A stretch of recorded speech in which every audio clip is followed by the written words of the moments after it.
Marjorie Bole, a Ugandan correspondent on isinijurutv. I hope you're doing well. And yes, we appreciate the fact that you like our channel. And today from Uganda, what's trending is the issue of insecurity in the country. Of recent, we just had a presidential State of Nation address, and one of the key issues that he tackled was the issue of insecurity. As we speak in Uganda, we have varying views about what is causing the insecurity. To be specific, the bombing that is happening in the capital city of Uganda, that's Kampala.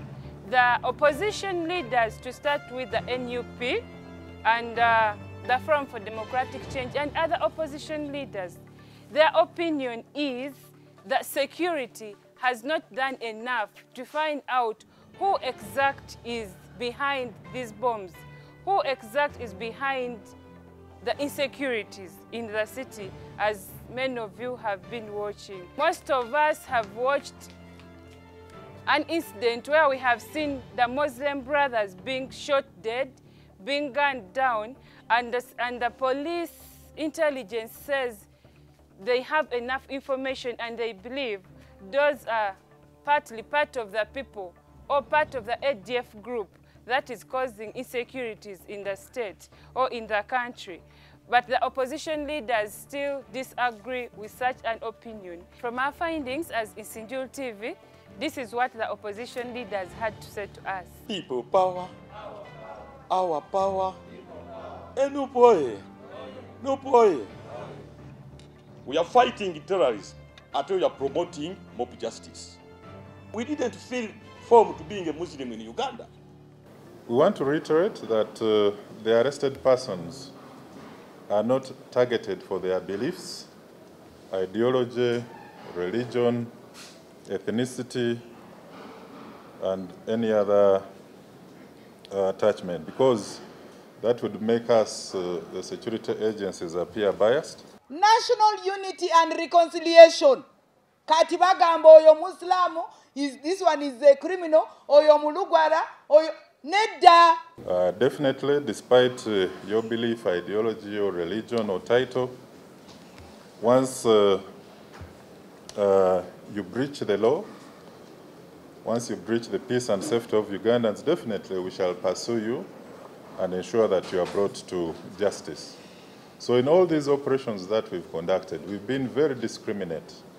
The operations have been intelligence-led, and we have not randomly arrested persons. So we shall continue with our very discriminate operations and ensure that we only target those persons that are highly connected to the threats that have been meted against Ugandans and the country at large. National unity and reconciliation. We are hurting. We are hurting kubanga batutedayo ku box oli wano kati ono ali wano. We should refuse that, and we must continue to make sure we break these boxes. We build bridges. They have put us in walls. The Forum for Democratic Change condemns the killing of suspects by police or military or any other security agency. It has become very common these days to kill suspects who, according to their families and eyewitnesses, are handcuffed. The standard claim by police is that they were violently confronting us or they were fleeing. You can imagine under curfew, you go and ransack, surround the house of a suspect. You remove him from the house, and then you say he was confronting you, he was running away. Because these raids, you have seen them on TV. They are carried out by more than 20 policemen. Are they so incompetent that they can't even run after the suspect? Is that the police that we have in Uganda? Because even if a suspect is running, that policemen we have today and military men cannot run after, then why do they do these tests when they are being recruited? And if you can't run, you will not be recruited. That the people in police today and military cannot run after a suspect who is not armed, and the first resort by them is to shoot. I also join other leaders in commiserating with the families of those who lost loved ones in the bombs last week. And of course, as you all know, last week we were remembering our people who were murdered last year in November. Their pictures are still here because it is important for all of us to remember these are our people who were killed. And many people keep asking, what value does life have in this country, where security forces can just descend on ordinary citizens and kill them in cold blood? And you know, up to now we are saying that there has been no investigation, there has been no accountability, nothing. The regime simply closed that chapter and moved on. And that's what we keep seeing, even with the death, the extrajudicial killings of our brothers and sisters, the Muslims. You know, they just shoot someone and it ends there.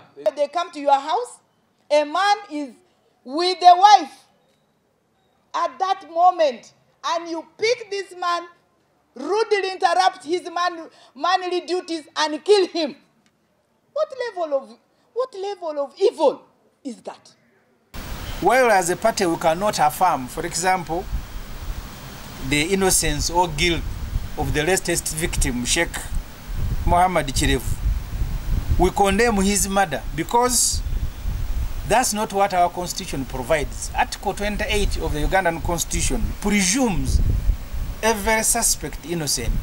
So Chirevu, as far as Ugandan constitution is concerned, is a very innocent person until either proven guilty or until he himself pleads guilty. That's the constitution, and we should be under constitutional order. So you cannot sentence suspects and you even execute them. And as Museveni casually said, then the court will prove that we are right. That court will prove that to kill a suspect, you are right. This is uncalled for. There's no accountability, there's no investigation, nothing. They just close that chapter and move on. So we condemn that in the strongest terms possible, but I'm also fortified in the words of our mayor, who has simply said that a time will come and there will be justice, there will be accountability. Our constitution, the Penal Code, the Anti-Terrorism Act, provide very severe punishment for suspected murderers and terrorists. In fact, it's death. If Museveni wants these people dead, all he needs to do is to assemble evidence, take them to courts of law, then get them sentenced. And when they are sentenced, under the constitution, only Museveni can sign their death warrant and let him prepare. Take them to court, present evidence, they are sentenced to death. The following day, want to see Museveni on TV signing their death warrant. And that's how suspects and criminals and convicts are handled in Uganda. They are not killed in the field. To look for terrorists and not people of a particular religion, how we should invest more in crime intelligence as opposed to political intelligence, improve the welfare of the people who are meant to do this critical work. Because these big bosses with their big stomachs who sit in their offices are not the ones that go around gathering intelligence. So as they feed themselves well, we are saying, can they take care of the foot soldiers too, who are doing the running around? Because they're the ones that gather all this. Then building trust within the population so that the population can get to trust the armed forces and avail information. All these bombs, killings and so on is to make us so inhuman, so degraded, so, I don't know, we are to lose everything called human. Please let us not. Let us not do that. Yes, let us not. Because the timing is on our side, the generations are on the side, the people are on our side, everything actually is, even God is on our side. We also continue to condemn the continuing detention of political prisoners. As you all know, Honorable Alan Sewanya, now Honorable Muhammad Segirinya, and we don't want to forget these people because the regime wants us to forget them. But we know that they deserve to be treated fairly, they deserve justice, and they deserve due process of the law. The laws of this country demand a fair and speedy trial. And so if we see that they're not getting that, we shall continue calling upon their release on bail or their prosecution in a speedy manner. Up to now, no evidence has been produced to link them to the murders that they were arrested for.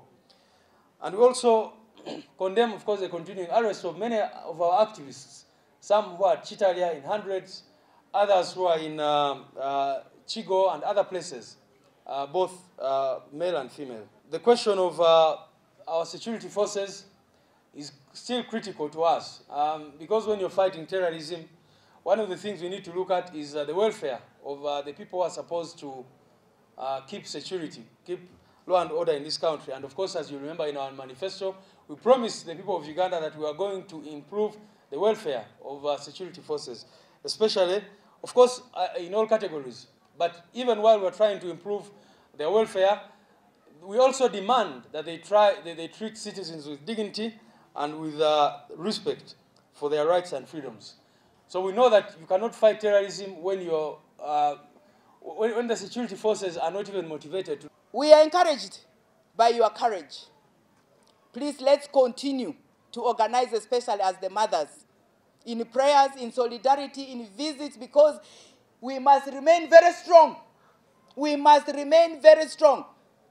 And we must continue to know that the person very, very guilty is one. He changed his name from Museveni to Tiba. Somebody, I don't want to bite my tongue. Museveni's SFC is the one that killed Yasin Kauma in Arua. And Museveni patted them on the back.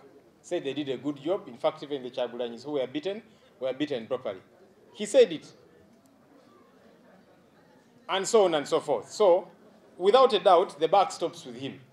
So, somebody cannot say that, no, these guys who are, carrying out these extrajudicial killings are doing it without his green light. Of course, they're doing it with his green light. Because if they were not, he would have called them to order. But he does not call them to order. When I was growing up, one of the things that General Museveni and his people used to criticize was extrajudicial killings. And this has gone on far too long, extrajudicial killings. People are killed without being subjected to the law. And we are saying that is criminal, that is illegal, that cannot be happening in 2021.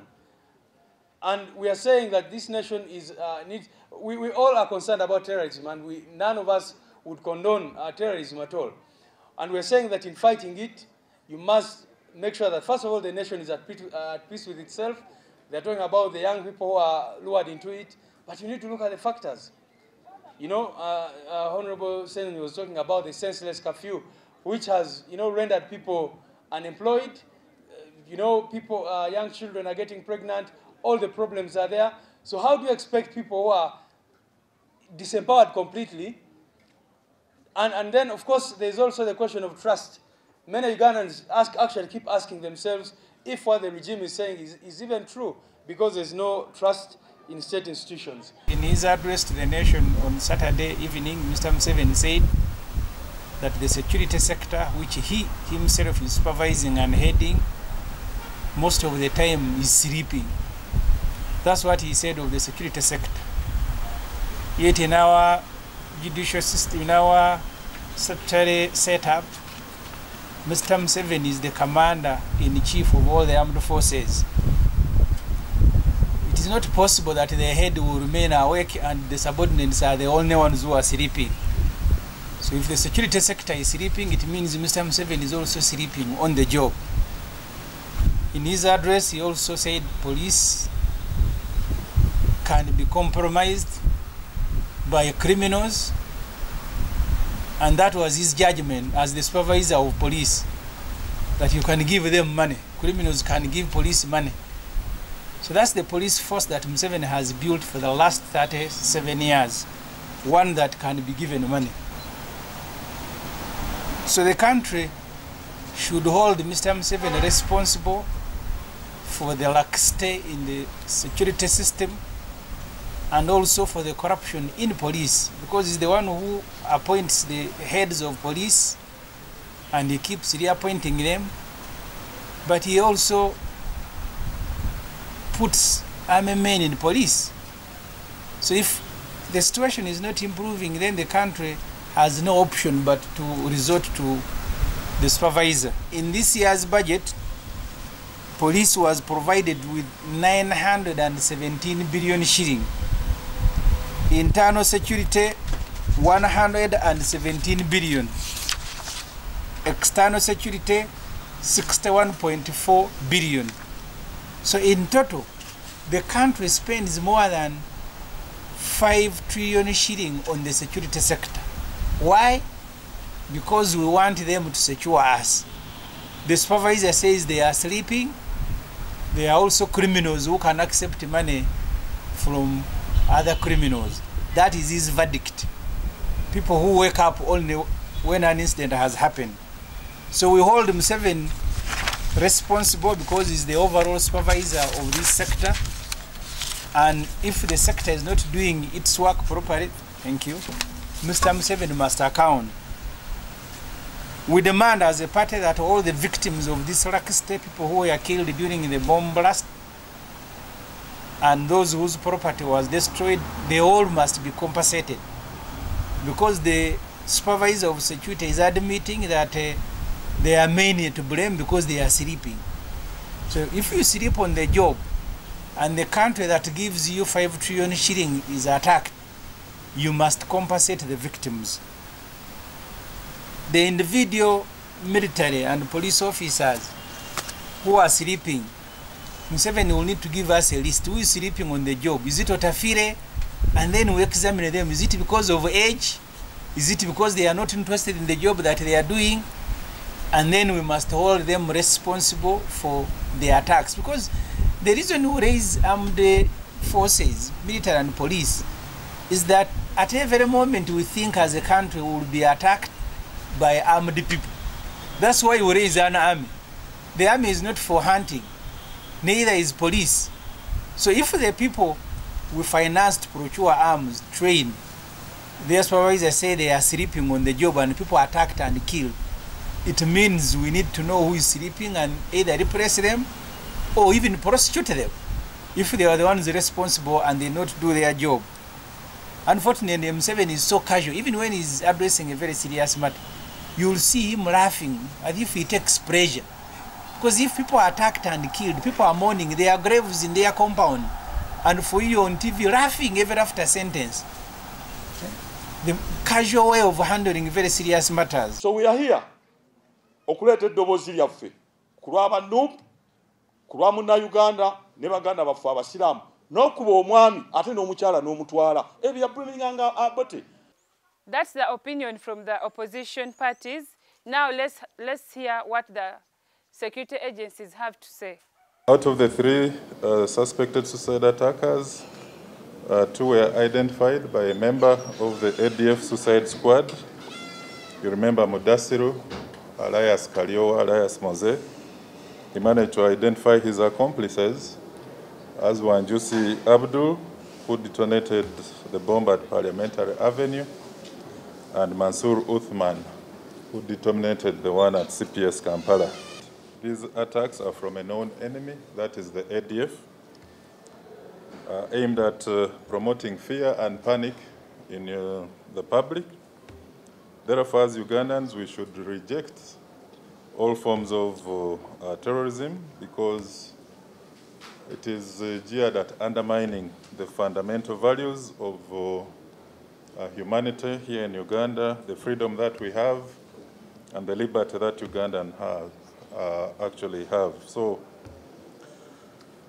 we want to inform all Ugandans and visitors that we are still in a threat environment. These are attacks, of course, that are still unpredictable and unprecedented in nature, but we are doing everything within our means to prevent such kinds of terror attack. So in our bid as the joint security agencies to disrupt and dismantle acts of domestic terrorism, we have intensified operations along our borders to prevent illegal crossings. And since these operations began, like His Excellency indicated, a total of 106 suspects have been arrested, and including those who are involved in terrorist financing and persons who are involved in the mobilization and incitement of vulnerable Ugandans into the ranks of the ADF. You're aware that 7 suspected terrorists were put out of action. They really must find another excuse which looks more decent, but this one makes them look stupid. That you have handcuffed a person is in your custody. You've driven him from point A to point 2, and then you say he was confronting me, he was running away. It appears to us that this is now an undeclared policy by Museveni, that if these people most likely will get bail, we don't have evidence, or we are not sure of the evidence. So what you do is to kill them. They say that security must take a better time to investigate so that they can come out with better information. The public should know that we are only targeting those individuals and groups that have engaged or have conspired to engage or have facilitated the engagements of acts of violence, including terrorism and other violent crimes against Ugandans. We as a party condemn the use of violence for political, socio-economic, or any other goals. We condemn the use of violence and terrorism. As we move closer to the festive season, we would like to advise the public to be extra vigilant, because terrorism is real and you don't know who the next victim will be. We therefore need to be extra vigilant, especially those who are involved in public transport, taxis, buses, border borders. For you have an extra duty, not only to protect yourself, but also the public and the passengers that you are carrying. We will inevitably have to be checking the luggage that we are carrying if we are involved in public transport. And as a public, we will need to be suspicious of each and everything. No security measure, however advanced, can ensure 100% protection against suicide attackers. So this calls for the vigilance of all Ugandans. Don't leave this burden to security alone. It calls for our concerted efforts.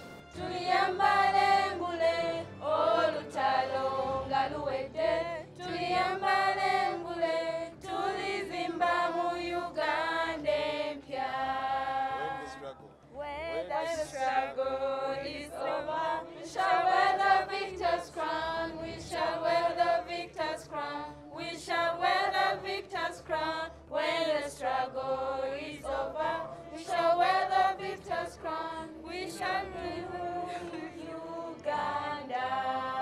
People power. Our power. Our power. People power. NUP. Everywhere. Everywhere. NUP. Thank you for watching. Keep watching. You can like our YouTube channel, Isinijurutv. Thank you very much.